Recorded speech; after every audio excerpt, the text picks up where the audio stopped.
Hey everybody, it's Cynthia Maynard from CynthiaMaynard.com, and I hope you're doing well today. Today I have a Stampin' Up! Card featuring this stamp set and using a few framelits.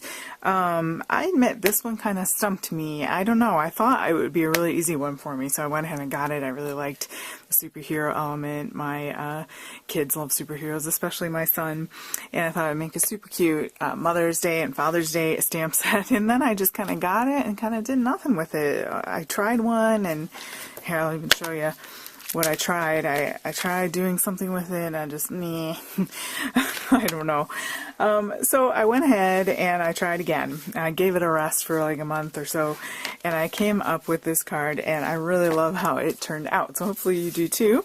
Here's a little matching envelope. I've got the little cape and stars in the corner here, and I used my brick back here to kind of give that city look, and I liked the flirty flamingo and the gray together. So I'll show you how I did that. We're going to need the stamp set, of course. We're going to need the up and away framelits from the balloons to use the clouds, or whatever cloud framelits you have is fine. Also this oval from the stitched framelit dies, and then some fussy cutting and a little bit of coloring.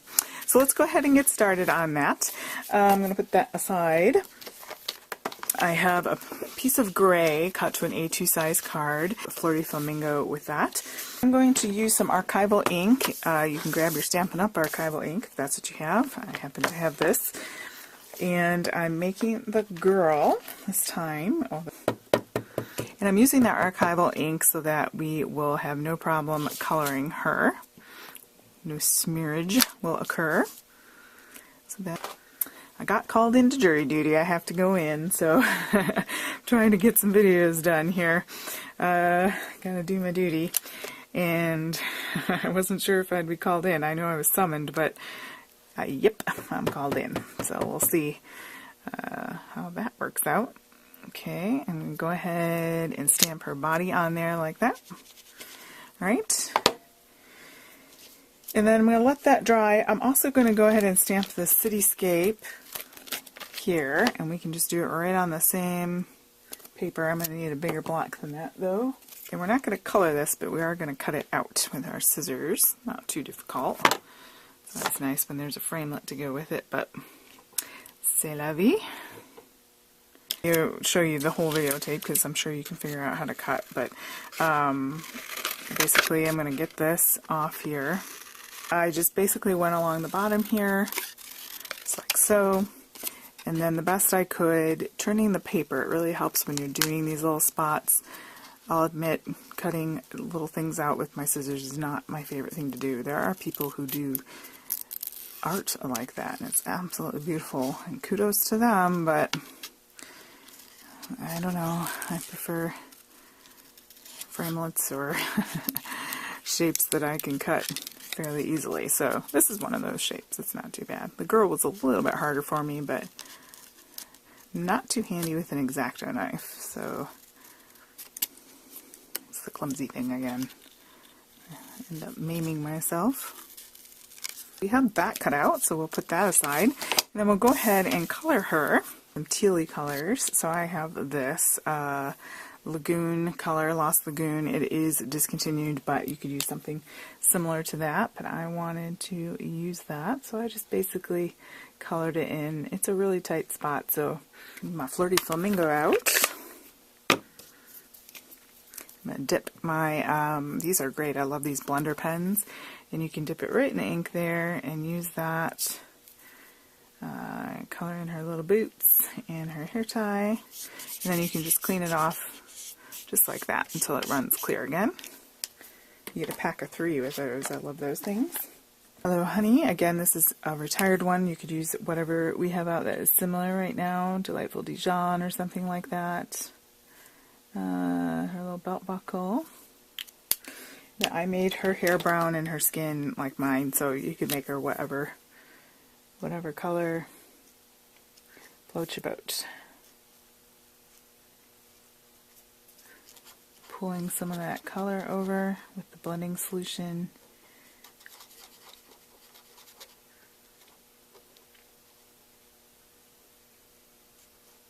Okay, and to do her skin tone, I'm using the Tombow 850, which is really, really light.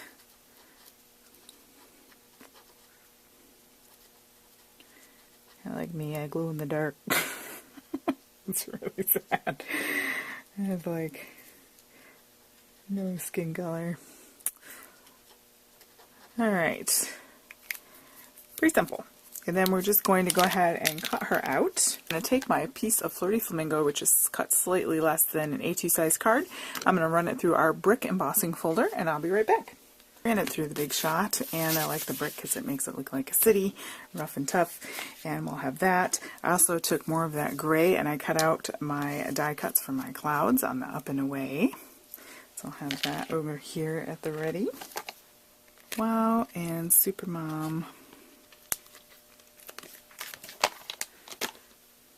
But the wow is going to be in Flirty Flamingo, and I want to do it on a piece that I'm going to have enough room to put my oval framelit on, which I think I should be able to do here. Fortunately, don't have the basic gray. I'm going to use this Hero Arts gray. Here's what you have. Super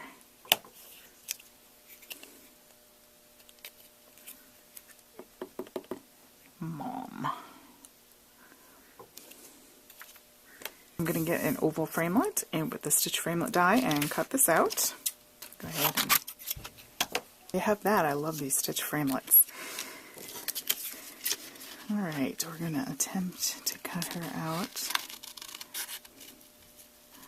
Then we have all our parts. Now it's just a matter of assembling. So we need dimensionals out. And I start with the cityscape, because that's kind of our foundation.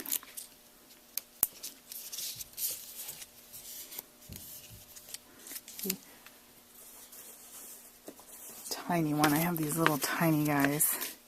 It's another company and I can never remember who it is.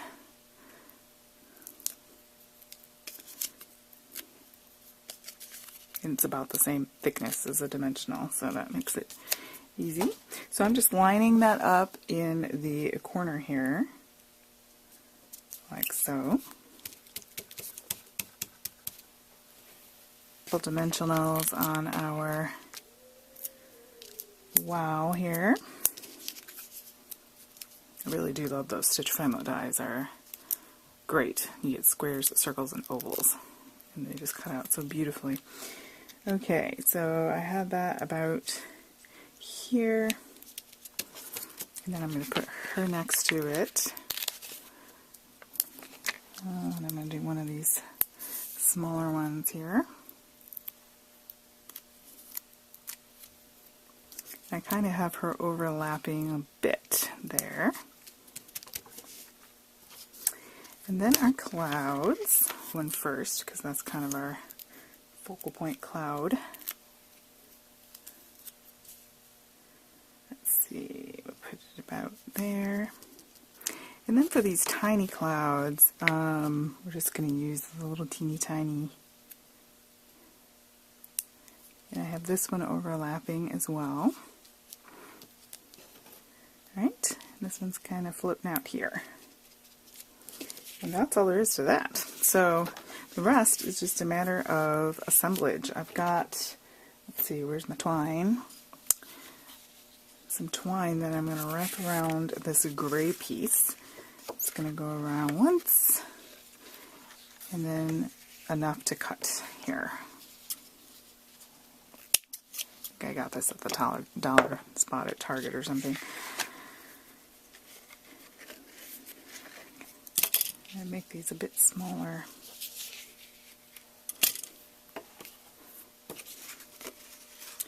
Alright, and then we're just going to put foam adhesive on the back.